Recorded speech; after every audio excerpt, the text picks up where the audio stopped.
এইরকম টালটু বাল্টু মদকর গাঁজা করি আবাকর একজন একদিকের প্রার্থী, আর একদিকে একজন শিক্ষিত ভদ্রলোক, একজন উচ্চ শিক্ষিত ডক্টর মানুষ প্রার্থী। জনসাধারণ শিক্ষিত ভদ্রলোকের পক্ষে মানুষ কম, ভদ্রলোকের সংখ্যা কম, আর গাঁজা করি আবাকর আর ট্যাবলেট করে দেশটা ভরে গেছে। বোতল খোর যেখানে, বোতলরা সব সেখানে। যার যেমন যোগ্যতা আছে, যার যেমন ক্যাপাসিটি আছে, সমাজে যে দায়িত্ব সঠিকভাবে পালন করছে, উনি যাইয়া মক্কা মদিনায় বসেও যদি এতেকাফ করে, দেশেতে ভোট আমরা পাঠাই দেবো ইনশাআল্লাহ, ঠিক না? আর যদি সেই যোগ্যতা দক্ষতা না থাকে, তাহলে কোনো উপায় নাই। জনগণ সকলকে চেনে। আমার ভাই যদি সঠিক ডিউটি 5 বছর পালন করে থাকে, তাহলে আমি ওনার পক্ষ থেকে সকলের কাছে দাবি করি। যদি না করে থাকে, তাহলে উনি আল্লাহর কাছে একা একা কই বেড়াইব। তবে কোনো প্রার্থীর কাছ থেকে যদি পয়সা খান, টাকা খান ভোটের বিনিময়ে, তার চাইতে শুয়োরের 1 কেজি গোস্ত কিনে খাইয়েন। টাকার বিনিময়ে ভোট দেওয়া হারাম, ভোটের বিনিময়ে টাকা খাওয়া, এই টাকা শুকরের মাংসর চাইতেও হারাম। কারণ একটু শুনে নেন, শুকরের গোশ খাইলে আপনি একা খাইলেন, একা গুনাহ করলেন, একা জবাব দেওয়া লাগবে, এর জন্য অন্য কেউ কাঁধে এর বোঝা চড়বে না। কিন্তু অপাত্রে ভোট দিলাম পয়সা খাইয়া, আর ওই অপাত্র জাতিকে ক্ষতি করলো, এই ক্ষতিটা পুরো ইউনিয়নের উপরে বিস্তার লাভ করবে। আমার একটা ভোটে কি হবে? তাহলে সকলেই যদি বলি আমার একটা ভোটে কি হবে, তাহলে চেয়ারম্যান হবে কার ভোটে?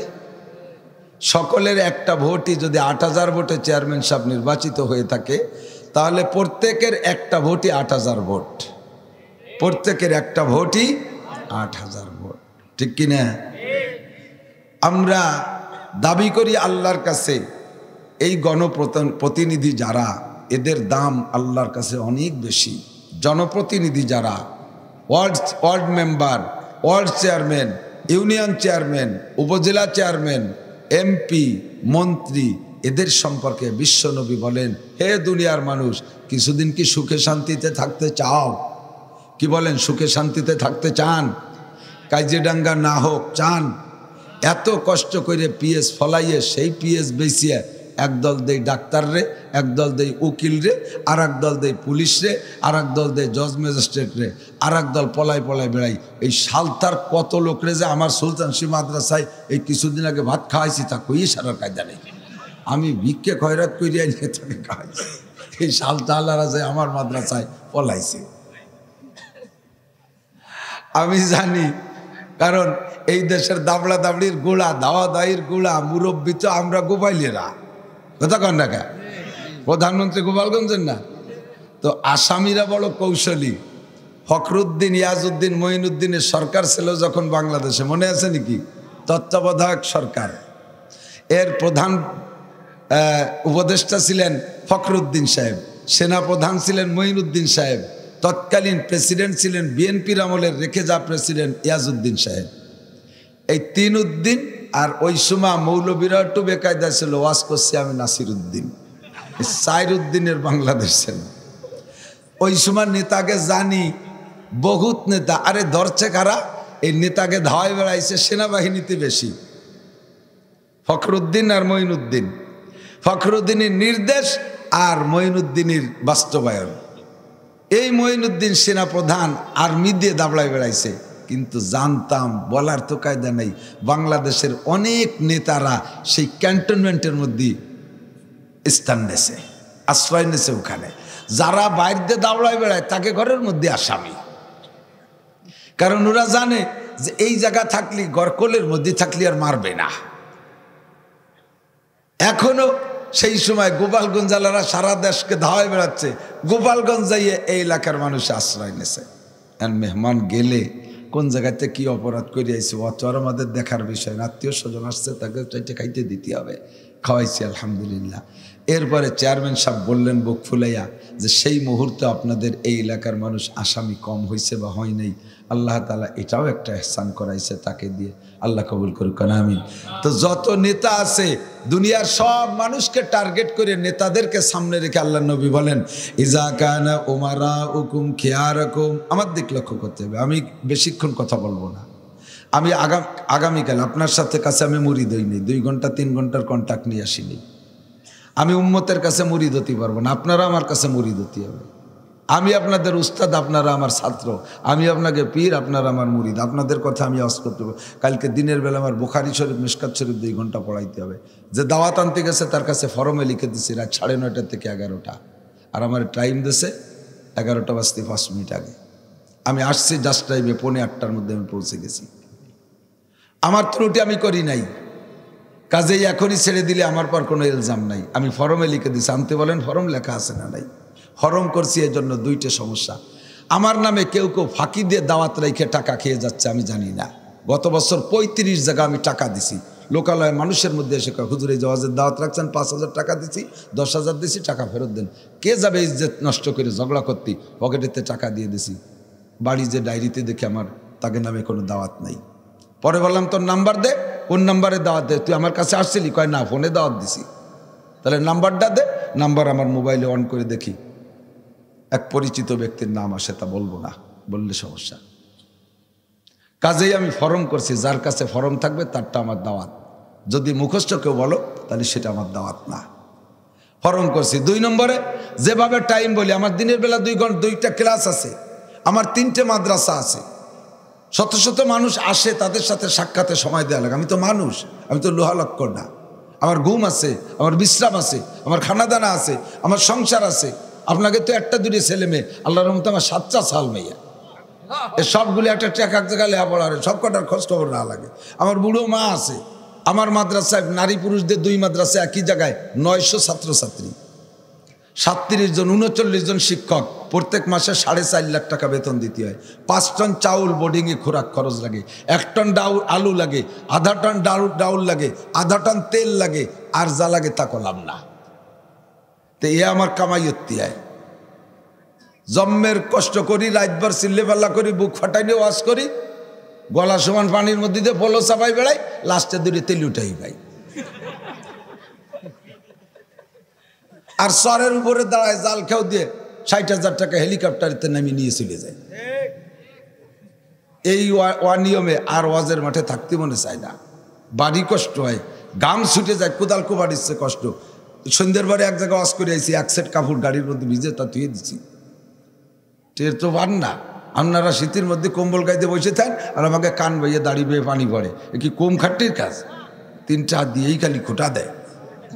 আমি মুড়ি ধরতে পারবো না, আমার কাছে মুড়ি ধরতে চারটুক পারি, 4টুক।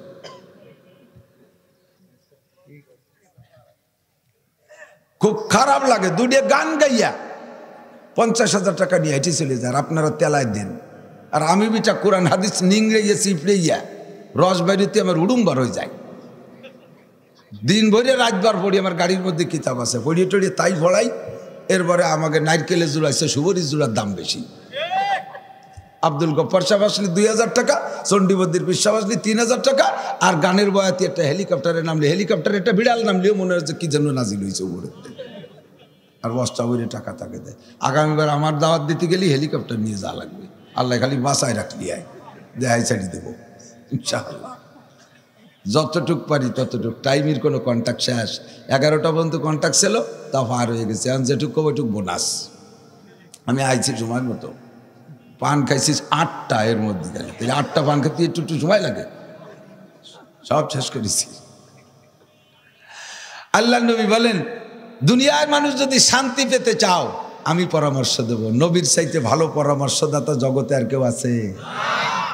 আন-নবিয়্যু আওলা বিল মুমিনিনা মিন আনফুসিহিম। আল্লাহ তাআলা সার্টিফিকেট দিচ্ছেন। এদিক আল্লাহ বলেন, আন-নবিয়্যু আওলা বিল মুমিনিনা মিন আনফুসিহিম। প্রত্যেকটা মানুষ সে নিজেকে নিজে যতটুকু ভালোবাসে, তার চাইতে ওই মানুষটাকে নবী বেশি ভালোবাসে। আমাকে আমার চাইতে আমাকে আর কেউ ভালোবাসে না। আমাকে আমার মা ভালোবাসে, যখন মা বিপদে পড়িয়া যায় আর মার জান বাঁচে না, তখন আমাকেও পানির মধ্যে ছেড়ে দিয়ে নিজের জান বাঁচায়। আমাকে আমার সন্তান ভালোবাসে, যখন আমাকে বাঁচাইতে গিয়ে সন্তানের জান যায়, তখন সন্তান আমাকে ছেড়ে দিয়ে তার জান বাঁচায়। আমি আমার সন্তানরে ভালোবাসি, যখন দেখি যার বাঁচতেছি না, সন্তান নিয়ে নদী পার হইতে পারবো না, অন্তরের অন্তঃস্থল থেকে কলিজাটা ছিড়িয়া যায়, তারপরও সন্তানটারে ছাড়িয়ে দিয়ে নিজেরে বাঁচাই। এক কথায় বোঝা যায় আমার চাইতে আমাকে আর কেউ ভালোবাসে না। এবার আল্লাহ বলেন, তোমাকে তুমি আর কতটুকু ভালোবাসো? তোমাকে তার চাইতে নবী বেশি ভালোবাসে। কাজেই জগতের মানুষ, তুমি কিসে সুখী হবা, কিসে শান্তিতে থাকবা, কোনভাবে ভালো থাকবা, এই পরামর্শ আবার নবী যেভাবে দেয়, ওর ব্যতিক্রম কোনো ভালোবাসা আর পরামর্শ হইতে পারে না, ঠিক কিনা?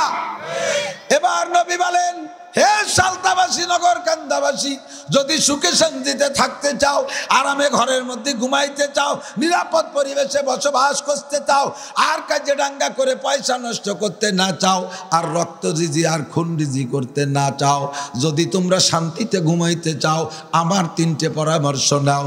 1 নম্বরে, ইজা কানা উমারাউকুম খিয়ারাকুম, যখন তোমাদের দেশের নেতারা হবে ভালো মানুষ। কার নজরে ভালো মানুষ? একদিকে প্রফেসর, একজন কলেজের প্রফেসর প্রার্থী, বিশ্ববিদ্যালয়ের একজন ডক্টর শিক্ষক, সে একদিকের প্রার্থী, আর অপর দিকে প্রার্থী হয়েছে একজন গাঁজাখোর, ইয়াবাখোর, গুন্ড, পান্ডা, মিথ্যে মামলার গুরু। দেশের যত মিথ্যে মামলার সাক্ষী আছে তা উনি দিতে পারে, এমনভাবে কথা বলতে পারে কেমন যেন ঘটনাস্থলে ছিল। মারামারি যেদিন হয়েছে সালতা, সেদিন সে ছিল চিটাগাং, সেটা আমারে 1 নম্বর সাক্ষী বানা, দেখ কেসে জিতিস না জিতিস। 1 নম্বর সাক্ষী বানাইছে। গন্ডগোলের সময় সে ছিল চিটাগাং। কোর্টে যে সাক্ষী দেয়, যাহা বলিব সত্য বলিব, জীবনে কোনোদিন মিথ্যে কথা বলি নাই, আমিও বলি না, আমার আব্বা বলে না, 14 গোষ্ঠীর মধ্যে মিথ্যে কথা কর স্বভাব নাই। আমি দাঁড়িয়ে দাঁড়িয়ে দেখলাম ওই সময় নান্টু বল্টুর মাথায় রামদাউদে কোপ দিল, যে সময় কোপ দিল সে সময় উনি ছিল চিটাগাং। উনি অন্তর চক্ষু দিয়ে পীরে কামেল চক্ষু বন্ধ করে দেখছে। এইরকম টালটু বাল্টু মৎকর গাঁজা করি আবা করে একজন একদিকের প্রার্থী, আর একদিকে একজন শিক্ষিত ভদ্রলোক, একজন উচ্চ শিক্ষিত ডক্টর মানুষ প্রার্থী। জনসাধারণ শিক্ষিত ভদ্রলোকের পক্ষে মানুষ কম, ভদ্রলোকের সংখ্যা কম, আর গাঁজা করি আবা করে আর ট্যাবলেট করে দেশটা ভরে গেছে। বোতল খোর যেখানে, বোতলরা সব সেখানে। আল্লাহ নবী বলেন, ইজা উসিদাল আমরু ইলা গায়রি আহলিহি ফান্তাজিরিস সাহ, যখন তোমাদের নেতারা হবে ভালো মানুষ, ওই রকম যোগ্য না হলেও কমপক্ষে যোগ্যতা না থাকলে এই কিসসা শুনে নেতারা যোগ্যতা অর্জন করবেন ইনশাআল্লাহ। নির্বাচনের সময় পয়সা খরচ করা লাগবে না। কথা বলেন ঠিক কি ঠিক না? জনগণের জন্য হক আছে, হকগুলো যথাযথ যদি বুঝিয়ে দিতে পারেন ইনশাআল্লাহ নির্বাচিত হয়ে যাবেন। আল্লাহু আকবার। খলিফাতুল মুসলিমিন হযরত ওমর রাদিয়াল্লাহু তাআলা আনহু ওই দিন জুমার দিনে মসজিদে বয়ান করতেছেন। ওই দিন সারা দেশে থেকে গভর্নররা গেছে। আপনারা শুনেছেন হযরত ওমরের রাষ্ট্রের আয়তন কত ছিল? হযরত ওমর যে রাষ্ট্রের রাজা ছিলেন, ওই রাষ্ট্রের আয়তন ছিল 2,40,00,000 বর্গ মাইল। কত? 2,40,00,000 বর্গ মাইল। বাংলাদেশের সমান হবে না? অত বড় দেশের পায়খানাগুলো বানতে যে জায়গা দখল করে, গুছালি এরকম 2 বাংলাদেশের চেয়ে বেশি হবে, ঠিক কিনা? এত বড় দেশের প্রেসিডেন্ট, এই সমস্ত দেশগুলো তখন ছিল প্রদেশ। এই প্রাদেশিক গভর্নরদেরকে দাওয়াত দিয়েছেন। মসজিদে নববীতে সমস্ত গভর্নররা বসা। গভর্নরদের উদ্দেশ্য কইরা প্রেসিডেন্ট বক্তব্য দিচ্ছেন। খলিফাতুল মুসলিমিন ওমর বলেন, আনসিফু তুনসাফু লা তাজলিমুনা ওয়া লা তুজলামুন, ইনসাফ করো ইনসাফ পাবা, জুলুম কইরো না জুলুমের মধ্যে পড়বা না।